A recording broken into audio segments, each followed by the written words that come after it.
जब तक सफल ना हो नींद चैन को त्यागो तुम, संघर्ष का मैदान छोड़कर मत भागो तुम। अरे कुछ किए बिना ही किसी के जय जयकार नहीं होती, कोशिश करने वालों की कभी हार नहीं होती। हेलो गाइज, मैं राजदेव सर और मैं स्वागत करता हूं इस YouTube channel GS with Rajdev sir के चैनल पर। तो आइए आज हम लोग बात करेंगे पंचायती राज व्यवस्था, जिसको स्थानीय स्वशासन भी कहा जाता है। इससे पहले मैं बता दूं कि राष्ट्रपति का टॉपिक हम लोग स्टार्ट किए थे, लेकिन आप लोग का पिछले कुछ दिनों से कमेंट आ रहा था कि सर झारखंड में पंचायती चुनाव आने वाला है और डेट है और दिन प्रतिदिन रैलियां निकल रही है, तो बताइए इसमें मुखिया, सरपंच, वार्ड, जिला परिषद, इन सब का कार्य क्या होता है और शक्ति क्या होता है। तो आइए आज हम उन्हीं सब चीजों के बारे में बात करेंगे। लेकिन झारखंड के बारे में थोड़ा सा हम बता देते हैं, इनका प्रशासनिक व्यवस्था, यहाँ से अवलोकन के बारे में थोड़ा सा झारखंड की। तो देखिए झारखंड, यहाँ अगर यदि झारखंड की क्षेत्रफल पूछा जाए तो क्षेत्रफल इसका 79,714 वर्ग किलोमीटर है। और झारखंड में जिला पूछा जाए तो झारखंड में जिला की संख्या 24 है। और जिला परिषद पूछा जाए, जिला परिषदों की संख्या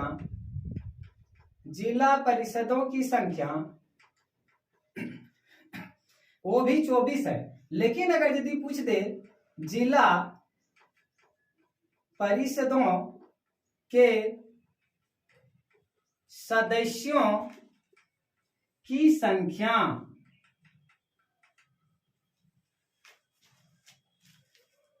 तो ये जिला परिषदों के सदस्यों की संख्या 545। लेकिन अगर यदि परमंडल पूछे तो परमंडल 5 है। लेकिन अनुमंडल की बात करें तो झारखंड में अनुमंडल की संख्या 45 है। लेकिन यही अगर यदि हम बात करें कि झारखंड में कुल कितने प्रखंड हैं, यानी ब्लॉक कितने हैं, तो 264 हो जाएंगे।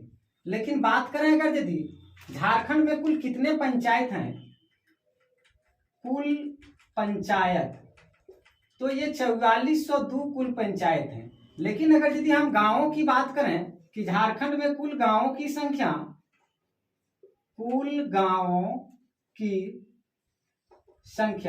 तो कुल गांवों की संख्या 32,615 है। ये था झारखंड के कुछ परिचय।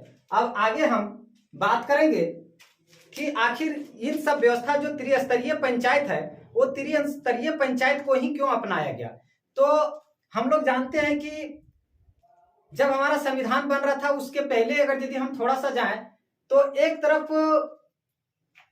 ये चोल काल से ही पंचायत व्यवस्था बहुत चरम सीमा पर था और चोल काल से ही ये प्रसिद्ध था। लेकिन थोड़ा सा मध्यकालीन भारत की बात करें तो थोड़ा सा इसका भूमिका कम रहा, चूंकि वहां राजतंत्र व्यवस्था ज्यादा हो गया। लेकिन फिर ब्रिटिश साम्राज्य की बात करें तो वहां भी ये स्थानीय स्वशासन बहुत ही अच्छा रहा और लोग इसको खूब सराहा। आप अगर यदि कोई भी कंपटीशन की तैयारी करते होंगे तो नाम सुने होंगे लॉर्ड रिपन का,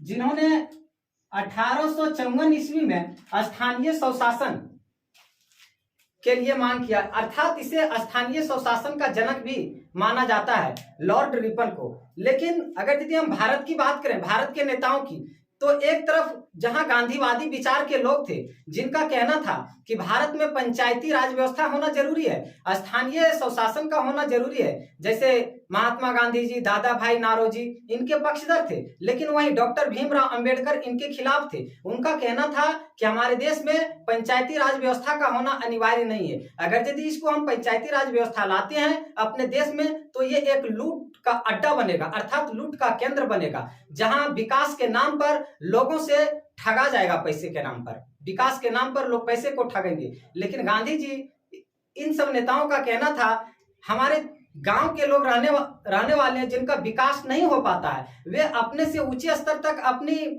योजनाओं को नहीं पहुंचा पाते, लेकिन स्थानीय स्वशासन जब रहेगा तो अपने मुखिया वार्ड प्रत्याशी को अपने विकास की बातें करेंगे और वो उनकी बातें को ऊपर तक ले जाएंगे।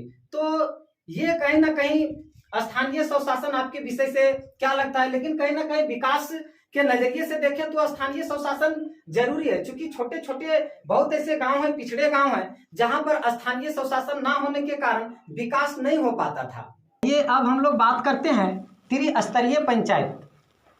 अभी हमारे देश में त्रिस्तरीय पंचायत को ही क्यों अपनाया गया और त्रिस्तरीय पंचायत का ढांचा क्या होता है, बलवंत राय मेहता समिति की सिफारिश जब आती है और उसके बाद ये त्रिस्तरीय पंचायत को अपनाया जाता है। तो देखिए पंचायत की संरचना यानी त्रिस्तरीय पंचायत, पहला ग्राम पंचायत, दूसरा पंचायत समिति और तीसरा जिला परिषद।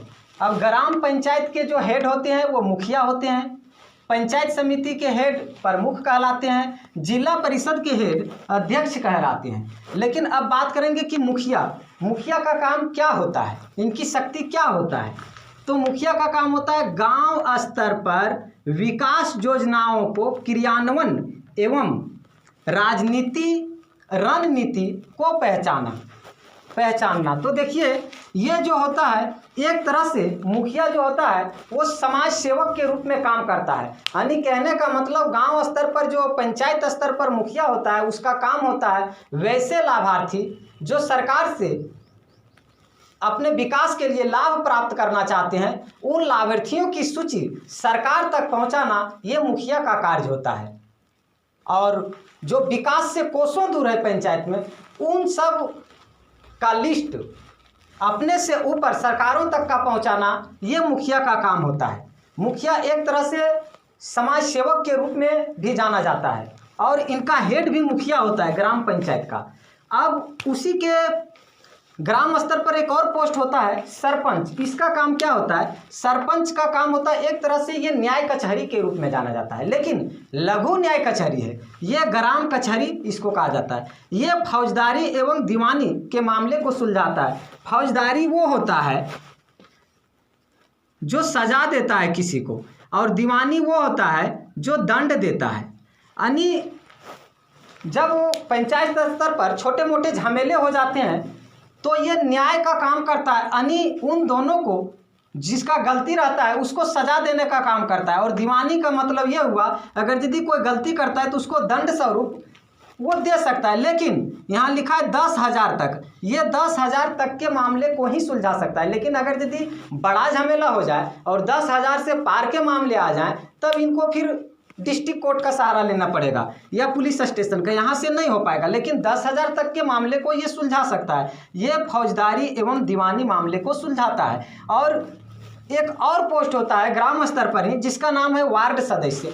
ये एग्जाम ऑफ व्यू से इम्पोर्टेंट नहीं है, लेकिन ये भी जो है सो छोटे मोटे जैसे नल हो गया, कोई भी नली वगैरह का मरम्मत करवाना, इन सब कार्यों को ये करता है और खास करके ये मुखिया के कामों में भी सपोर्ट करता है।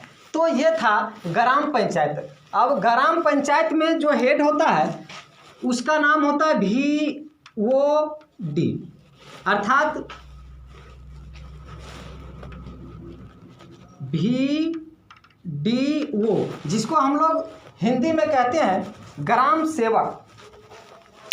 इसका इंग्लिश में विलेज डेवलपमेंट ऑफिसर होता है। लेकिन पंचायत समिति का जो सरकारी आदमी होता है उस सरकारी आदमी का नाम होता है BDO, ब्लॉक डेवलपमेंट ऑफिसर। और इसका सरकारी आदमी का नाम होता है जिसको जिला अध्यक्ष भी बोला जा सकता है, जिला अध्यक्ष।